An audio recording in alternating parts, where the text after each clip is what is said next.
उद्यापासून महाराष्ट्र राज्याचं अर्थसंकल्पीय अधिवेशन सुरू होत आहे। आपल्याला सर्वांना कल्पना आहे की गेल्या वर्षी या सुमारास आणि अर्थसंकल्पीय अधिवेशन सुरू असताना कोविडने आपल्या राज्यात प्रवेश केला आणि मग त्याच्यानंतर एक वर्ष कसं गेलं हे आपण सर्वांनी अनुभवलं आहे।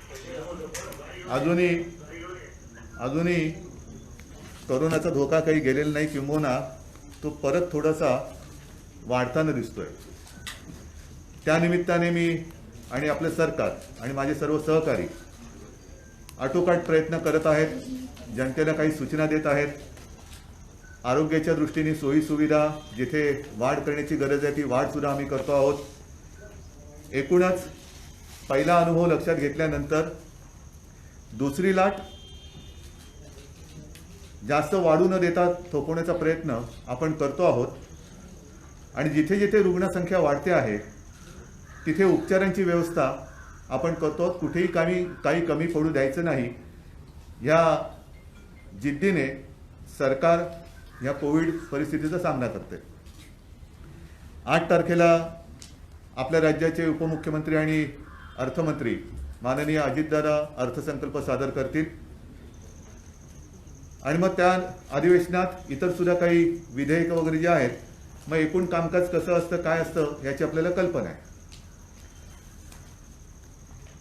अधिवेशनाच्या पूर्वसंध्येला आपल्याशी संवाद साधताना राज्यातल्या विरोधी पक्ष नेत्यांनी एक प्रेस कॉन्फरन्स घेतली आणि त्याच्यामध्ये काही आरोप मी समजू शकतो, पण त्या आरोपाला काही टीकेला काही अर्थ असायला पाहिजे। कशात काही नाही आणि आपला आरोप करत सुटायचं ही एक आत्ताची राजकारणाची दुर्दैवानी पद्धत झालेली आहे। त्यांनी जे आरोप केले त्याच्यात कोविडबद्दल त्यांनी म्हटलं की त्या काळात भ्रष्टाचार झाला। मला थोडी क्यू करावीशी वाटते त्यांची। ज्या पद्धतीने महाराष्ट्राने पावलं उचलली, संपूर्ण देशात फील्ड हॉस्पिटल ज्याला आपण म्हणतो कोविड केअर सेंटर्स उभारली, एकूणच काय काय परिस्थितीत आपण कसा मार्ग काढला ह्याचा इत्तंभूत मी इतिहास नाही सांगत, तर आपण सगळ्यांनी त्या गोष्टी आपल्या माध्यमातून कव्हर करून जनतेसमोर ठेवलेल्या आहेत।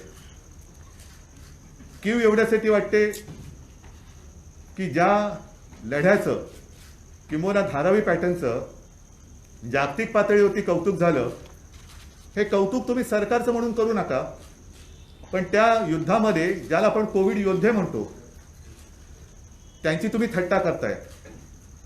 त्यांचं जे काय महत्त्व आहे, त्यांचं जे काय शौर्य आहे ते तुम्ही नाकारता आहात आणि दुसऱ्या बाजूला कुठून तरी काहीतरी आपले एक फोटो आला पाहिजे म्हणून रोज कोविड योद्ध्यांचा सत्कार चाललेला आहे। हे असं दुतोंडी विरोधी पक्ष मला वाटतं महाराष्ट्राने कधी अनुभवला नव्हता। इतरही काही त्यांनी आरोप केलेले आहेत, मुद्दे काढलेले आहेत। सगळ्याच बाबतीत मी काय उत्तर त्यांना देणं काय बंधनकारक नाहीये मला, पण सावरकरांबद्दल जे बोलले, पहिली गोष्ट ती जयंती का पुण्यतिथी ह्याचा त्यांनी अभ्यास करावा। म्हणजे ज्यांना सावरकरांची जयंती कोणती आणि पुण्यतिथी माहीत नाही त्यांनी आमच्यावरती आरोप करावा हे हास्यास्पद आहे। सीमा प्रश्नाबद्दल त्यांनी भूमिका मांडलेली आहे, आनंद आहे। सीमा प्रश्नाबद्दल त्यांनी म्हटलं की आम्ही सगळे एकत्र आहोत। सीमा प्रश्नाबद्दल जर एकत्र असाल तर केंद्रात आणि कर्नाटकात तुम्ही आहात, गेले 5 वर्ष वरती आणि खालती तुम्हीच होतात। मग त्यावेळेला हा प्रश्न का सोडवला नाही? आज सुद्धा सीमा प्रश्न सोडवण्यासाठी महाराष्ट्र सरकारने आक्रमक भूमिका घेतलेली आहे आणि या भूमिकेत तुम्ही सोबत येणार असाल तर मग हा सीमा प्रश्न सुटायला काही वेळ लागणार नाही। कारण तुमची भूमिका आमच्यासोबत यायची आहे म्हणजे सीमा प्रश्नावर. केंद्रामध्ये तुमचं सरकार आहे, कर्नाटकात तुमचं सरकार आहे, इथे आमचं भक्कम सरकार आहे महाविकास आघाडीचं. आणि असं जर का हे सगळं त्यांनी 3 पायांचं सरकार म्हटलं, पण ही त्रिसूत्री जर का एकत्र आली तर सीमावासीयांना आपण न्याय देऊ शकू. अन्यथा नुसता आरोप करायला बोलाची कडी आणि बोलाचा भात असं विरोधी पक्ष नेत्यांनी, जबाबदार व्यक्तीने असं बोलू नये. मराठा आरक्षणाबद्दल सुद्धा ते मगाशी सोबत होते. एक गोष्ट, मी सगळ्याच बाबींवरती त्यांना काही त्यांच्यावर टीका करणार नाही, पण त्याच्यात त्यांनी जे जे काही सहकार्य लागेल ते सहकार्य करण्याचं आश्वासन दिलेलं आहे आणि त्याच्याबद्दल मी त्यांना धन्यवाद देतोय. एकूणच काय की अधिवेशन आहे म्हटल्यानंतर काहीतरी बोलायला पाहिजे म्हणून ते बोलून गेलेले आहेत. बाकीचे विषय मी पुन्हा एकदा सांगतो, सगळे विषय मी काही घेत नाही. आपल्याला काही प्रश्न असतील तर आपण जरूर विचारा. प्रत्येक प्रश्नाला मी उत्तर दिल्याशिवाय राहणार नाही. मात्र त्यांनी मला एक फुकटचा सल्ला दिलेला आहे. काहीतरी फुकट देता हे कळलं आम्हाला बरं वाटलं, कारण तुमच्याकडनं काहीतरी फुकट मिळतंय हे राज्याला पहिल्यांदा कळलं. कारण तुमचं सरकार जे केंद्रात बसले ते सगळं ओरबाडतंय, सगळं कर रूपाने ओरबाडतंय. म्हणजे घ्यायला आम्ही आणि द्यायला कमी असं एक केंद्रातलं सरकार आहे. जीएसटीची अजून जवळपास 29,000 कोटीच्या वरती रक्कम येणं बाकी आहे राज्याच्या हक्काची. विजेबद्दल, भाववाढीबद्दल तुम्ही जे काय आक्रोश करता आहात तोच आक्रोश डिझेल, पेट्रोल आणि गॅसच्या बद्दल का नाही करत? का आंदोलन त्याच्याबद्दल करत नाही?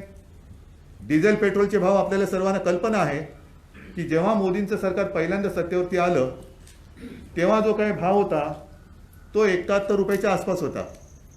आता काही राज्यात 100च्या पार गेलेले आहे.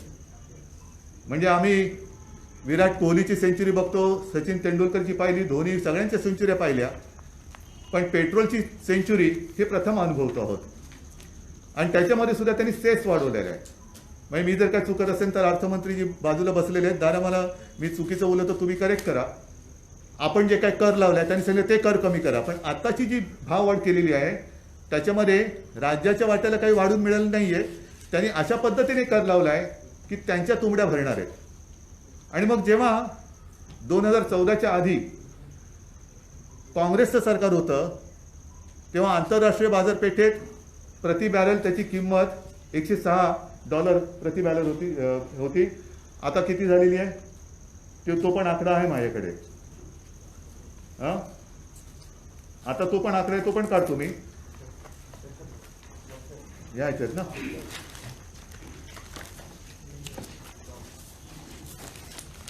नाही हा आकडा आहे तो काढतो, ते पण मिळेल.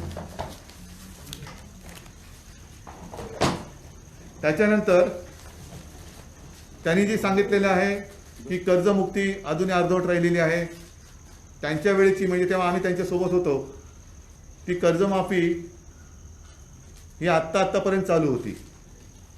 पण एक गोष्ट मला नक्कीच समाधानाने सांगेन, अभिमानाने सांगेन की त्यांच्या वेळेला जे काही शेतकऱ्याला हेलपाटे मारायला लागत होते, जे काही त्याला सगळी प्रश्नावली होती ती सगळी काढून टाकून आधार कार्ड आणि त्या अंगठ्याच्या जोरावरती आम्ही विनासायास कर्जमुक्ती केलेली आहे. कुठेही शेतकऱ्यांची तक्रार आलेली नाही आहे. त्याच्यानंतर कोरोनाचं संकट आल्यानंतर सुद्धा जिथे कर्जमुक्तीची रक्कम बाकी होती जवळपास 7,000 कोटी ती सुद्धा आपण दिलेली आहे. आणि ह्या ज्या काही थापा म्हणजे अशा थापा मारायच्या त्या अशा जोरात मारायच्या, सगळंच काही जोरात बोललं म्हणजे खरं असतं असं नाहीये. पण जे बोलायचं ते खोटं बोलायचं ते रेटून बोलायचं हे त्यांचीच वाक्य आहे, हे त्यांनाच लागू पडत आहे. एकूणच काय की आपल्या कच्च्या तेलाच्या बॅरलची किंमत आज $63 आहे आणि पेट्रोलचे दर 100 रुपयापेक्षा जास्त झालेले आहेत. तर अशी ही सगळी बोलघेवडी माणसं ज्या वेळेला एखाद्या जबाबदार पदावरती असतात त्यांना अशा ह्या गोष्टी शोभत नाही आहेत. मगाशी मी सांगितलं की केंद्र सरकारकडून जवळपास 29,291 कोटी येणे बाकी आहे आणि मदत व पुनर्वसनासाठी नागपूर विभागातील पूर आणि जूनची अतिवृष्टी त्याच्यासाठी 4,720 कोटी येणे बाकी आहे. का नाही तिकडे बोंबलत, केंद्राच्या इकडे जाऊन का नाही बोलत, हे सगळे विषय झाल्यानंतर मग एका महत्त्वाच्या विषयाला मी येतो आहे, तो म्हणजे संजय राठोड. एकूण सरकार चालवताना मुख्यमंत्री, उपमुख्यमंत्री आणि ते सर्व मंत्रिपदावरती आम्ही विराजमान झाल्यानंतर आमची जबाबदारी असते ती म्हणजे न्यायाने वागणे. पण गेल्या काही महिन्यात एकूण जे गलिच्छ राजकारण सुरू झालेलं आहे, तपास हा झालाच पाहिजे, पण हा तपास निपक्षपातीपणाने केला गेला पाहिजे. जर कोणी त्याच्यात गुन्हेगार असेल, जर कोणी त्याच्यात दोषी असेल, तर तो कोणी किती मोठा असला तरी त्याच्यावरती कायद्यानुसार कारवाई झालीच पाहिजे. या सरकारची ठाम आणि स्पष्ट भूमिका आहे. या तपास यंत्रणेवरती आणि या तपासावरती कोणाला एखाद्याला सोडवायचं म्हणूनही दडपण असता कामा नये, पण त्याच बरोबरीने एखाद्याला लटकवायचंच आहे, त्याला आयुष्यातून उठवायचंच आहे, असाही तपास असता कामा नये, असंही दडपण असता कामा नये. आणि हे मी मुद्दामून सांगतोय कारण गेल्या वर्षभरापासून अशा काही घटना, अशा काही गोष्टी घडत आहेत की आम्ही म्हणू तीच पूर्व दिशा. तुम्ही सांगाल तसाच तपास झाला पाहिजे. तपासाला तुम्ही दिशा देऊ शकणार नाही. तपास हा निपक्षपातीपणाने सुरू आहे. आणि मग तुमच्या मनात असं आलं असेल की एवढे दिवस होऊन गेल्यानंतर सुद्धा आज आता संजय राठोड यांनी स्वतःहून राजीनामा दिलेला आहे. त्याचं पत्रसुद्धा अनिल तुम्ही वाचून दाखवा. पण आधी एक थोडंसं मी बोलतो. त्यांनी राजीनामा दिल्यानंतर, बरं आधी ते पत्रच वाचा, म्हणजे ते त्याचं आधी पत्र वाचू, मग नंतर मग पुढचं बोलू.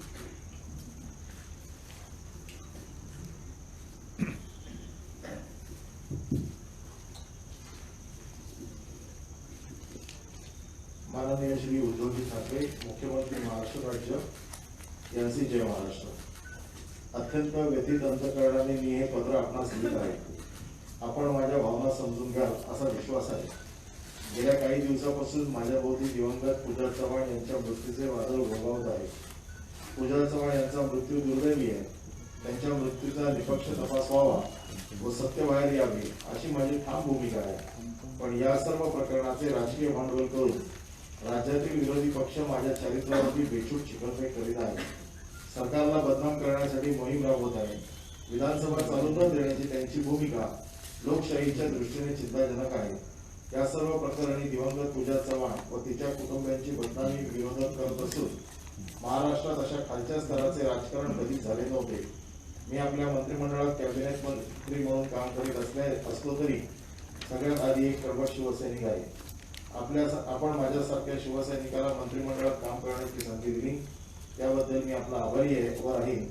पूजा चव्हाण मृत्यू प्रकरणात तपास पूर्ण होऊन सत्य बाहेर येईपर्यंत सरकारचा मंत्री म्हणून पदावर राहणे नैतिकतेला धरून आहे असे मला वाटत नाही. म्हणून मी माझ्या मंत्रिपदाचा राजीनामा देत आहे. तो स्वीकार व्हावा.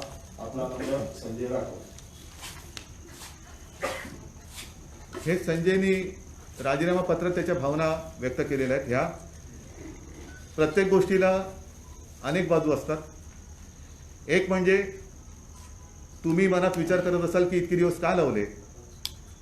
केवळ राजीनामा घेणं किंवा हातामध्ये काही पुरावे असोत नसोत गुन्हा दाखल करून मोकळे होणं म्हणजे कोणाला न्याय देणं असा त्याचा अर्थ होत नाही. ज्या क्षणी ही घटना घडली आणि आम्हाला सर्वांना कळली त्याच क्षणी आम्ही ह्या घटनेची निपक्षपातीपणाने चौकशी आणि तपास करण्याचे आदेश दिलेले आहेत. आणि पोलिसांना तशा सूचना दिलेल्या आहेत, तसे आदेश दिलेले आहेत की हा तपास चालू आहे असं नाही. एक कालबद्ध काहीतरी तुम्ही ठरवा आणि लवकरात लवकर तुमच्या तपासाचा अहवाल आम्हाला सादर करा. आणि मग त्याच्यातनं जे काही सत्य बाहेर येईल ते सत्य कोणालाही पाठीशी घालणार नाही. आणि कोण जर त्याच्यात आरोपी असेल, कोणी काही असेल, तर त्याला क्षमा होणार नाही. पण हे सगळं करत असताना नुसती आदळआपट करून तपासाची दिशा भरकटवून टाकायची, हा जो काही एकूण प्रकार आणि प्रघात घातला जातोय हा फार गंभीर आहे. आणि चौकशी नीट होऊ द्या, तपास नीट होऊ द्या. आणि तपासावरती ही तपास यंत्रणा तीच आहे ज्यांच्यावरती तुमचा अविश्वास आहे. तुमच्या काळात सुद्धा हीच तपास यंत्रणा होती आणि ह्याच तपास यंत्रणेने म्हणजे महाराष्ट्र पोलीस, मुंबई पोलीस यांच्यावरती सातत्याने अविश्वास दाखवला जातोय. पण ह्याच पोलिसांनी त्यांच्या काळात सुद्धा अगदी चांदा ते बांदा ज्या काही दुर्घटना घडल्या असतील, ज्या काही मृत्यूची प्रकरणं घडली असतील, आत्महत्येची घडली असतील, त्यांचा सुद्धा तपास ह्याच यंत्रणेने केला होता. आणि त्यांच्यावरती तेव्हा तुमचा जर का विश्वास असेल तर आत्ता विश्वास कसा काय दाखवता? शेवटी राज्य कोणावरती चालतं? पोलीस यंत्रणा असेल, इतर सर्व यंत्रणा असतील, ह्या सरकारच्या पाठकाणा असतात, एक मजबूत खांब असतो. आणि त्यांच्यावरतीच अविश्वास दाखवणार असाल तर मला असं वाटतं आपणच आपल्या हाताने पायावरती कुऱ्हाड मारून घेतो आहोत. हे जसं संजय राठोड यांचं पत्र आपल्यासमोर वाचून दाखवलं, त्यांनी दुपारी येऊन राजीनामा सादर केला आणि ही बातमी आल्यानंतर मग अशी मराठा आरक्षणासंदर्भात बैठक झाली, मग आमची मंत्रिमंडळाची बैठक झाली आणि ती संपून मी इथे येत असताना पूजाचे आई वडील आणि त्याची बहीण ह्याच मला येऊन भेटले.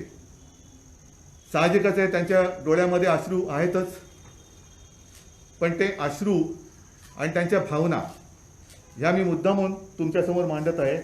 त्यांनी मला एक पत्र दिलेलं आहे, तेही पत्र तुम्ही ऐकलं पाहिजे. सन्माननीय मुख्यमंत्री महोदय, महाराष्ट्र राज्य, पूजा चव्हाण विजय आत्महत्या प्रकरणी होणारी आमची व आमच्या समाजाची बदनामी थांबवण्याबाबत महोदय, आमची मुलगी कुमारी पूजा चव्हाण हिचा दिनांक 7 फेब्रुवारी रोजी दुर्दैवी मृत्यू झाला. कुठल्याही माता पित्यासाठी आपल्या पोटच्या गोळ्याचा मृत्यू हा अत्यंत वेदनादायी असतो. आमची ही वेदना आता कधी भरून येणार नाही. मुलीच्या अकाली मृत्यूच्या दुःखापेक्षा अधिक त्रासदायक व आक्षेपार्ह म्हणजे माझ्या मुलीच्या मृत्यू संदर्भात जी चर्चा होत आहे तिच्यावर खूप गलिच्छ आरोप लावून श्री संजय राठोड राज्यमंत्री यांचे नाव घेऊन उलटसुलट बातम्या येत आहेत, जे निराधार आहेत. आपण या संबंधीच्या पोलीस चौकशीचे आदेश दिलेले आहेत. आपल्यावर आमचा पूर्ण विश्वास आहे व या घटनेचा तपास वेगाने व्हावा व जे दोषी असतील त्यांच्यावर आपण निश्चितच कारवाई कराल याची आम्हाला खात्री आहे. आमच्या मुलीचा बळी गेला, पण फक्त संशयावरून कोणाचाही बळी जाऊ नये. श्री संजय राठोड यांच्या राजीनाम्याची कोणतीही मागणी आम्ही केलेली नाही.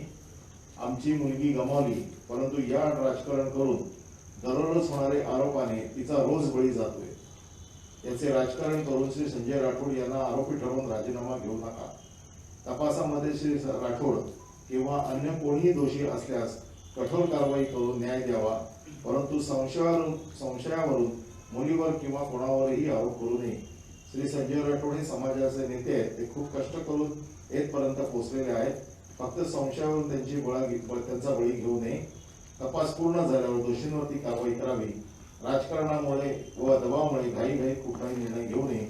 आमचा आपल्यावरती पूर्ण विश्वास आहे. आपण आम्हाला न्याय द्यावा. आपले नम्र लहूचंद्र चव्हाण वडील, मंदोदरी लहू चव्हाण आई व दिव्यानी लहू चव्हाण बहीण. आता काय म्हणायचं याला? ज्या मुलीचा जीव गेलाय त्यांच्या आई वडिलांचा तपास यंत्रणेवरती आणि सरकारवरती विश्वास आहे आणि ते सांगतायत की याच्यात राजकारण आणू नका, आणि ही लोक त्याच्यामध्ये राजकारण आणतायत. याच्यासारखं दुर्दैव दुसरं असू शकत नाही. आणि म्हणून मला असं वाटतं प्रत्येक पाऊल टाकताना खूप समजूतदारपणाने आणि गांभीर्याने टाकावं लागतं. त्याच्यामध्ये उथळपणा असता कामा नये. कोणाचाही जीव हा महत्त्वाचा असतोच. ती घटना दुर्दैवी आहेच, त्याचा तपास हा होणारच, आणि त्या तपासाअंती जे काय सत्य असेल ते सत्य स्वीकारलं जाईलच. त्याच्यात कोणाचं नाव असलं, कोणाहीवरती त्याच्यात दोषारोप असेल, काही असेल तर तो कोणी असला तरी त्याच्यावरती कारवाई होणारच. त्याच्याबद्दल त्यांच्या मनात शंका नाही आहे. मला असं वाटतं इतरांच्याही मनात तशी शंका असण्याचं कारण नाही आहे. आणि म्हणून देवेंद्रजींनी मागाशी मला जो काही फुकटचा सल्ला दिलेला आहे की सत्तेत कोणी किती लाचारी स्वीकारली ते इतिहासात लिहिले जाते, तसंच सत्ता आल्यानंतर एकतर खोटं बोलून सत्ता आणली आणि सत्ता आणल्यानंतर खोट्याचे इमले रचले आणि देश विकायला काढला, किंबहुना देश विकायला काढणारे म्हणून तुमच्याही सरकारची नोंद होईल ह्याची सुद्धा त्यांनी नोंद ठेवावी. आणि आरोप करताना थोडंसं एक जबाबदारीचं भान ठेवावं. समजू शकतो एक समोर आलेलं चांगलं चित्र स्वतःच्याच कर्माने त्यांनी भंग केलं आणि सरकार पडेल हाही भ्रम आता वर्ष होऊन गेलं. ते काय पडत नाही, उलट आम्ही अधिक मजबूतीने आता काम करायला लागलेलो आहोत. महाराष्ट्राच्या हिताचं, महाराष्ट्राच्या विकासाचं स्वप्न घेऊन आम्ही पुढे जात असताना इतर ठिकाणी त्याचं कौतुक होतंय, पण तुमच्या मनामधले जे काही थोडंसं खतखततंय ती खतखत जरूर काढा. सरकारचं काही चुकत असेल जरूर सांगा, पण कारण नसताना केवळ आपली सत्ता नाही म्हणून महाराष्ट्राची आणि सरकारची बदनामी करू नका. कारण स्वतःच्याच घरचा काळ अशी सुद्धा इतिहासामध्ये आपली नोंद होऊ देऊ नका. हीच माझी त्यांना हात जोडून नम्र विनंती आहे.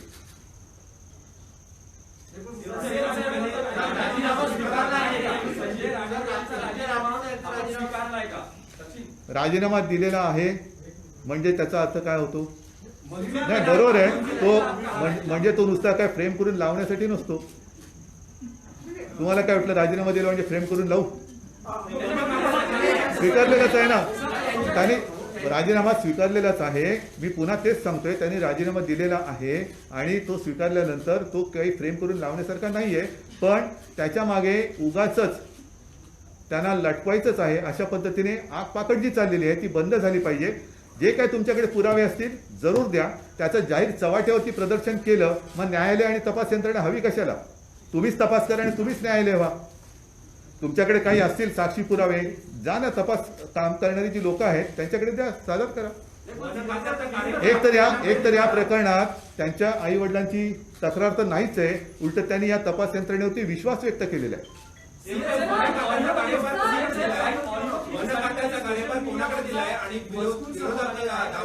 वन खात्याचा वन खात्याचा कारभार आता सध्या माझ्याकडे आहे, कारण कोणालाही नेमून दिलेल्या खात्याचा कारभार मुख्यमंत्र्यांकडे असतो आणि त्या निमित्ताने विधानसभेत काही प्रश्न किंवा काही असेल तर जरूर असेल तेव्हा मी किंवा त्या खात्याचे राज्यमंत्री त्याला उत्तर देतील.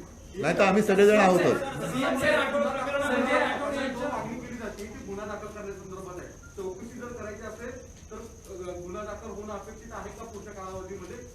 ह्याच्यामध्ये मला असं वाटतं तेही मुख्यमंत्री होते आणि त्यांना सुद्धा कल्पना आहे की पहिला एक तपासाचा अहवाल यावा लागतो. गुन्हा दाखल करून तपास किंवा तुम्ही म्हणताय म्हणून गुन्हा दाखल करणं असं त्याचा प्रकार होत नाही. आता तपास हा होतोय आणि तपासाचा अहवाल लवकरात लवकर सादर होणार हे तुम्हाला सादर करायला सांगितलेले आहे. त्याच्यात जो काय असेल तो उघड होणार आहे अहवाल.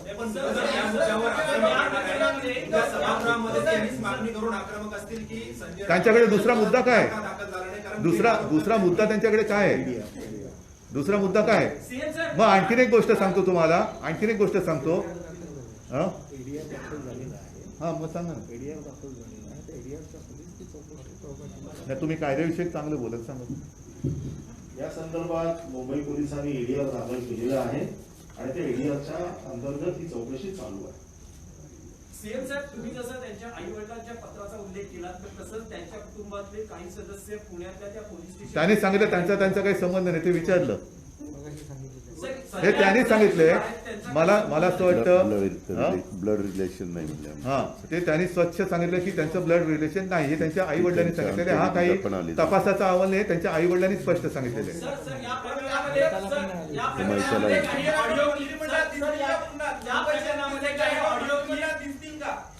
चौकशी अहवाल झाल्यानंतर संजय राठोड जर निर्दोष असले तर पुन्हा मंत्रिमंडळात दिसतील का संजय राठोड? तुमची काय इच्छा आहे? चौकशीमध्ये काय नाही, त्यांना पोचवायचंच ठरवलं असेल तर ते त्यांचा कशावर विश्वासच नाही. हे त्यांनी म्हणजे काय की उद्या मी अजून काही म्हणतच नाहीये, तपासाचा अहवाल नीट येऊ द्या हेच माझं म्हणणं आहे. निपक्षपातीपणे तो येणार, पण त्यांना कदाचित त्याची खात्री असेल नसेल म्हणून ती यंत्रणाच तरी खोटी ठरवून टाकलेली आहे. म्हणजे काय वाटेल ते करा, तपास करा नका करू याला ठोकाच. हे कोणतं हा कोणता नाही आहे? एक प्रश्न महत्वाचा आहे की ज्या प्रकारे आपण महाराष्ट्राची मुलगी म्हणतो, काही पत्ता नसताना ऑडिओ क्लिप रिलीज करणं आणि त्या मुलीचं नाव घेणं हे चारित्र्यहनन आहे. अशा लोकांवर आपण काय कारवाई करणार? हा फार महत्वाचा प्रश्न आहे आणि हा मुद्दा महत्वाचा आहे. माझं म्हणणं आहे की याच्यावरती सुद्धा विचार करून, कारण त्या आई वडिलांची मागणी तीच आहे की आमच्या कुटुंबियांची आणि मुलीची बदनामी थांबवा, म्हणून त्यांच्यावरती आपण म्हणता म्हणून एक महिला म्हणून आपल्या भावनेचा मी आदर करतो आणि त्यांच्यावरती गुन्हे दाखल करण्याची सुद्धा जर तशी शक्यता असेल तर ते गुन्हे जरूर दाखल केले पाहिजे.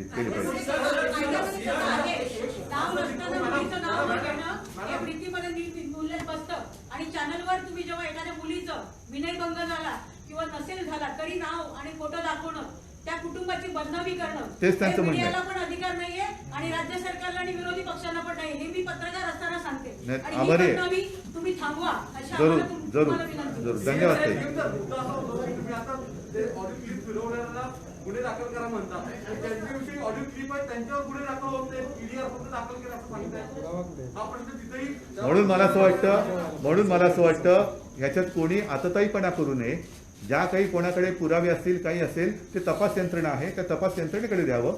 त्या तपास यंत्रणेचा संपूर्ण एक अहवाल तर येऊ द्या आणि त्याच्यामध्ये ते सगळे काही पुरावे आहेत ते धरले जातील, ते सगळे तपासून अहवाल येईल. सीएम साहेब या चौकशीसाठी काही मुदत काही कालावधी निश्चित करणार आहात का? कारण अनेक दिवस हा तपास सुरू राहील, हा एक प्रश्न. आणि दुसरा, संजय राठोड यांच्याकडे जो मंत्रिपदाची जी जबाबदारी होती ती आता कोणाकडे असणार आहे? नवे मंत्री असणार आहे की SIT? अरे तुम्ही ऐकताय का नाही हो?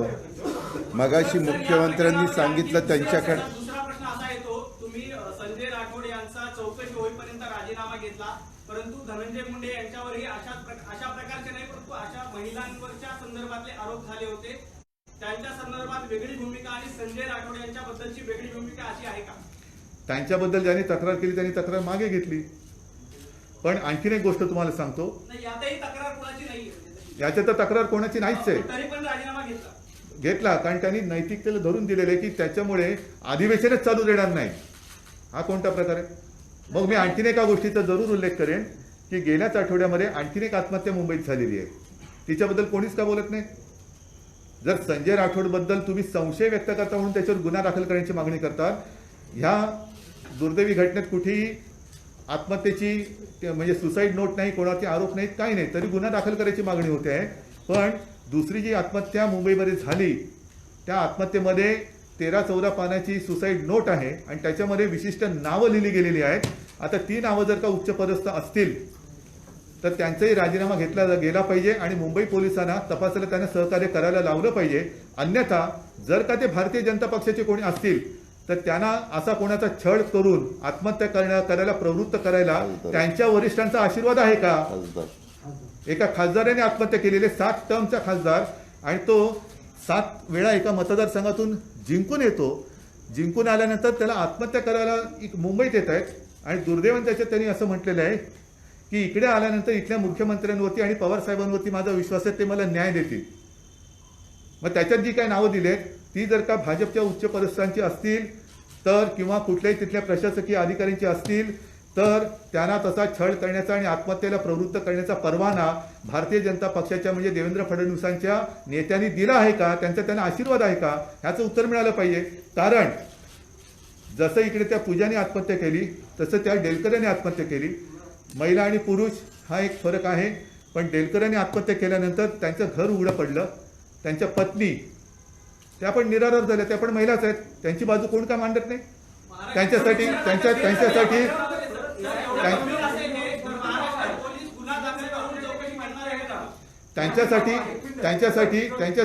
रस्त्यावर का कोणी उतरत नाही?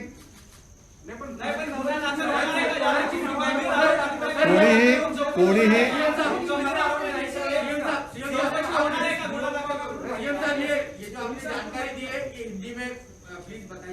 नहीं, एक मिनट में सारी जानकारी हिंदी में दे दूंगा, जरूर दे दूंगा.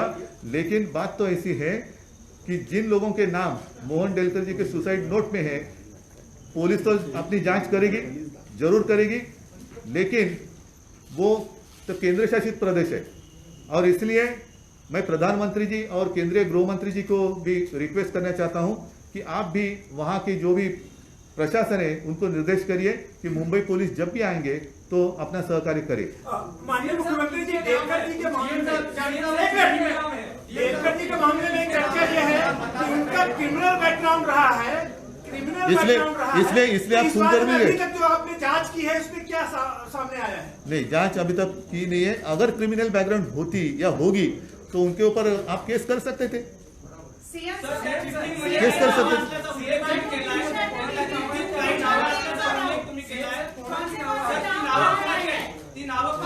ठीक आहे. नाही, ते तपासाच्या ह्याच्यामध्ये जे आहे ते त्या मार्गाने येऊ दे, त्या मार्गाने येऊ दे. मी उगाच त्यांनी काहीतरी केलं म्हणून मी काहीतरी वेडेपणा नाही करणार. सर, मोहन देलकर जी की मौत के मामले में आप कोई सीनियर आईपीएस अपॉइंट क्यों नहीं करते? कोई स्पेशल करेंगे ना, जरूर करेंगे, लेकिन ये भी जो विषय है उसके ऊपर भी चर्चा होनी चाहिए. आपण गुन्हा ईडीआर खाली दाखल झालाय, त्याने जसं जशी चौकशीमध्ये बाहेर येतील त्याच्याप्रमाणे मला गुन्हा दाखल. मोहन देलकरांच्या आत्महत्याचा देखील ईडीआर खाली तपास चालू आहे. हा तपास जसा पुढे जाईल आणि मग त्यावेळेला जो निर्णय घ्यायचा आहे त्याच्याप्रमाणे मग पुन्हा दाखल करायचा, कशा पद्धतीने करायचा, हा वेळोवेळी तपास जसा पुढे जाईल त्यावेळेला ते ठरवलं जाईल. सीएम साहेब, मध्यंतरी संजय राठोड समर्थकांनी पोहरा देवी येथे शक्ती प्रदर्शन केलं होतं. अनेकांना कोरोनाची बाधा झाली होती. त्यावेळेसही त्याआधी तुम्ही भूमिका जारी केली होती, सभा समारंभ मोर्चे आयोजित करू नयेत. असं असतानाही हे शक्ती प्रदर्शन झालं. त्यावर आपली त्यांच्यावरती ज्यांनी शक्ती प्रदर्शन केलं त्यांच्यावरती गुन्हे दाखल झालेले आहेत आणि त्याच्यानुसार त्यांच्यावरती कारवाई केली गेलेली. नाही, पण स्वतः संजय राठोड त्या ठिकाणी होते, तर संजय राठोडांवर कारवाई होणार आहे का? त्यानुसार जे काय असेल ते होईल. पण त्यांनी एक तर त्यांना विचारलं, कोणाला या म्हणून सांगितलेलं नव्हतं, येऊ नका म्हणून सांगितलं होतं.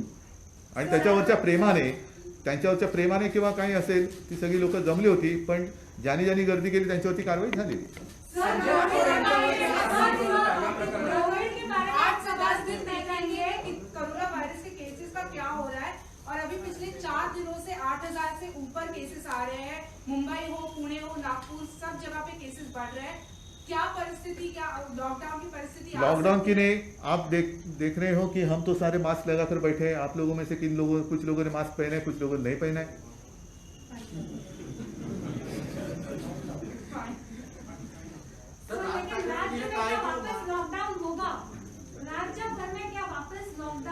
हमारी तो इच्छा नहीं है, लेकिन मजबूरी, ये जो शब्द है बड़ा विचित्र है. और इसलिए आपने देखा होगा कि पिछले आज का नहीं, पिछले रविवार को मैंने फेसबुक लाइव के माध्यम से लोगों के साथ बात की थी. और तब मैंने सारे लोगों को यही कहा था कि जो भी सूचना आपको दे दी गई है उसका पालन करें, मास्क पहने और लॉकडाउन को ना कहे. मास्क काढ लेंगे. मला माझा नमस्कार है. सर, कोरोना से जुड़ा और एक सवाल है. अब वैक्सीन जो दी जाने वाली है, वो 45 और 60 इयर्स अबव के लोगों को भी दी जाने वाली है. कल से वो ड्राइव शुरू होगा, लेकिन राज्य सरकार की तरफ से महाराष्ट्र के लिए स्पेसिफिकली इंस्ट्रक्शंस नहीं आई है. तो क्या कल प्राइवेट अस्पतालों में ये वैक्सीन मिलना शुरू हो जाएगा? पहले वैक्सीन तो आने दीजिए, फिर सूचना आएगी. पत्रकारांना कधी देणार? दिल्लीने कळवल्यानंतर सर, पर आपका ऑब्जर्वेशन क्या है कोरोना वायरस को लेकर? इतने दिन पास हो गए हैं, आपने 8-10 दिन का जो नहीं, देखिए ऐसा है, आपने अच्छा सवाल पूछा. बढ़त तो हो रही है. आज ही अभी हमने जानकारी ले ली.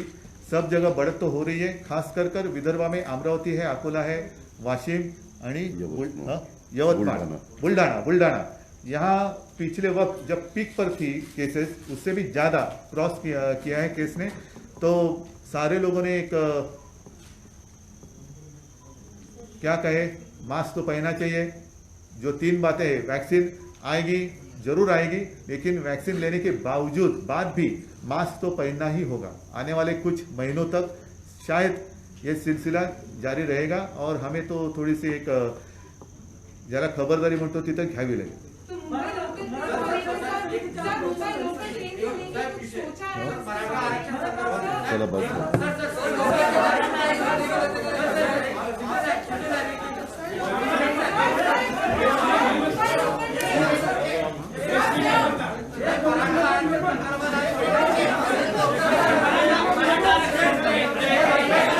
अशोकराव, मराठा आरक्षणाचं अशोकराव सांगतात मराठा आरक्षणाबद्दल.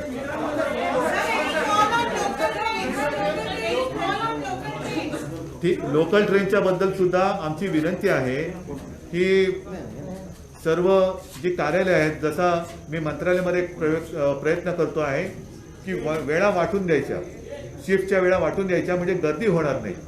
कारण काम तर सगळ्यांना करावं लागतंय, म्हणून ज्याला आपण पीक आवर म्हणतो त्या पीक आवरची विभागणी करावी आणि येता जाताना आणि प्रत्यक्ष कार्यालयाच्या ठिकाणी सुद्धा कार्यालयामध्ये सुद्धा कोविडबद्दलच्या ज्या काही सूचना आहेत त्याचा तंतोतंत वापर करावा ही आमची सगळ्यांना नम्र विनंती आहे. मला वाटतं मराठा आरक्षणाबद्दल मराठा आरक्षणासंदर्भामध्ये सन्माननीय मुख्यमंत्र्यांच्या उपमुख्यमंत्र्यांच्या उपस्थितीमध्ये उपसमिती आणि विरोधी पक्ष नेते देवेंद्रजी फडणवीस, त्याचबरोबर राज्याचे ॲडव्होकेट जनरल आणि ॲडव्होकेट थोरात, त्याचबरोबर केंद्रामध्ये आपले असलेले सुप्रीम कोर्टाचे ज्येष्ठ विधितज्ञ श्री मुकुल रोदगीर, श्री पटवालिया आणि अन्य ॲडव्होकेटचे मराठा समन्वयक त्यांची आणि खासदार उदयनराजे भोसले आणि संभाजीराजे यांच्या उपस्थितीमध्ये प्रदीर्घ चर्चा झाली. त्यामध्ये सद्यस्थितीचा आढावा हा घेण्यात आलेला आहे आणि 8 तारखेला सुनावणी होण्याच्या अगोदर आम्हा सर्वांची एवढीच भूमिका आहे की केंद्राने ह्याच्यामध्ये सकारात्मक भूमिका घेतली पाहिजे. अटॉर्नी जनरलला ह्याच्यामध्ये सुप्रीम कोर्टाने नोटीस काढल्या असल्यामुळे केंद्र सरकारला आता एक उत्तम संधी आहे की त्यांनी मराठा आरक्षणाच्या समर्थनार्थ तिथे भूमिका घेण्याची नितांत गरज यासाठी आहे की इकॉनॉमिकली वीकर सेक्शनचा जो निर्णय केंद्र सरकारने 102वी घटना दुरुस्ती करून जो घेतलेला आहे त्याला सुद्धा सर्वोच्च न्यायालयामध्ये तोही प्रश्न सध्या गेलेला आहे, त्याला स्थगिती नाही, परंतु अजून तोही चॅलेंज झालेला आहे. त्याचबरोबर जवळपास 16 राज्यांच्या आरक्षणासंदर्भातले विविध प्रश्न हे सुद्धा सुप्रीम कोर्टाच्या समोर सध्या आहेत आणि मग हे लक्षात घेता केंद्र सरकारने पहिली गोष्ट महत्वाची जी आमची अपेक्षा आहे केंद्र सरकारकडून की आम्ही जी भूमिका घेत आहोत ही भूमिका त्यांनाही घ्यावी, कारण की ईडब्ल्यूएस हा प्रश्न संपूर्ण देशामध्ये ईडब्ल्यूएस लागू झालेला आहे, तोही न्यायप्रविष्ट झालेला आहे. त्यामुळे हा प्रश्न जो 50% आरक्षण गेल्यामुळे अडचणीमध्ये आलेला आहे देशामध्ये सुद्धा आणि महाराष्ट्रात सुद्धा, त्याच्यामुळे जे कॉन्स्टिट्यूशन बेंच जे आहे ते 9 किंवा 11 जजेसचं राहावं, कारण इंदिरा साहनी केसमध्ये 50%च्या आरक्षण गेल्यामुळे तिथे केसला मागचा झाला असल्यामुळे त्या बॅकग्राऊंडवर 5 जजेसचं बेंच हे त्या ठिकाणी सदरील निर्णय घेण्याकरता सक्षम राहणार नाही आणि म्हणून 9 किंवा 11 मेंबर्सच्या जजेस समोर हे प्रकरण चालवण्यासंदर्भातला विषय हा निर्णय घ्यावा. व्हर्च्युअल हिअरिंगच्या ऐवजी फिजिकल हिअरिंग त्या सर्व केसेसमध्ये व्हावी अशी अपेक्षा आहे. देवेंद्र फडणवीस साहेबांना सन्मान्य मुख्यमंत्र्यांनी विनंती केलेली आहे की आपण सुद्धा पुढाकार घ्या. केंद्रात आपलं असलेलं सरकार आणि तिथल्या केंद्र सरकारच्या पार्टी झाल्या असल्यामुळे त्यांनी सुद्धा या आरक्षण संदर्भात सकारात्मक भूमिका घ्यावी आणि बाकी काही लिगल विषयावर सर्व चर्चा झालेली आहे. दोन्ही वकिलांनी पण त्यांना आणि दिल्लीतले जे आमचे वकील आहेत मुकुल रोदगी आणि पटवाल्या यांनी सुद्धा सांगितलं की केंद्र सरकार याच्यामध्ये भूमिका घ्यायची असल्यास त्यांना ही भूमिका घेणं संयुक्तिक राहील, जेणेकरून सर्वांनी एकत्र मिळून जर हा विषय हाताळला तर त्याला एक वेगळं वजन प्राप्त होईल. अशा प्रकारची आम्हा सर्वांची भूमिका आहे जी मुख्यमंत्र्यांनी स्वतः विनंती केलेली आहे आणि आज केंद्रीय कायदा मंत्र्यांना सुद्धा विनंती आम्ही अगोदर केली होती, पण ते का हजर राहू शकले याची मला कल्पना नाही, परंतु अशी सगळी बॅकग्राऊंड आहे आणि त्याच्यावर तासभर चर्चा झाली. संभाजीराजेंना सुद्धा ह्या चर्चेमध्ये इन्व्हॉल्व करण्यात आलं होतं आणि उदयनराजेंना सुद्धा याच्यात इन्व्हॉल्व करण्यात आलं होतं. काही बाकी वकील मराठा समाजाच्या संदर्भातले जे होते त्यांना सुद्धा याच्यात इन्व्हॉल्व करण्यात आलं होतं. असे एक सारांश आपल्यासमोर मांडलेला आहे. निवडणुकीवरून केंद्र सरकारच्या शंका वाटते का? कारण केंद्रीय मंत्री या बैठकीला उपस्थित राहणार होते, ते उपस्थित मला त्यांचं अनुपस्थितीचं कारण काही समजलं, आम्हाला कुठली शंका नाहीये. कारण देवेंद्र फडणवीसांनी सुद्धा सकारात्मक भूमिका याच्यामध्ये व्यक्त केली. ते म्हणे मी जरूर माझ्या वतीने सुद्धा या मताशी मी सहमत आहे आणि मी सुद्धा या बाबतीमध्ये माझ्या पद्धतीने प्रयत्न करणार आहे असं त्यांनी आश्वासन दिलं. तेव्हा कुठल्या शंका बाळगायचं कारण नाही, परंतु प्रत्येक सुनावणीमध्ये सगळ्या गोष्टी येणं आवश्यक आहे. राज्य सरकार पेट्रोल आणि डिझेलवरचा टॅक्स असा आरोप विरोधकांनी केला आहे. सरकारचा आपल्याच आमदारावर विश्वास नाही, त्याच्यामुळे विधानसभा अध्यक्षपदाची निवडणूक घेतली जात नाही असा आरोप देवेंद्र फडणवीसांनी केला होता. जर त्यांना तसं वाटत असेल तर त्यांनी अविश्वास ठराव दाखल करावा. वाजून दाखवतो की किती आमदार बरोबर आहेत आणि किती त्यांच्याबरोबर. ते अर्थसंकल्पाच्या वेळेस सांगतो.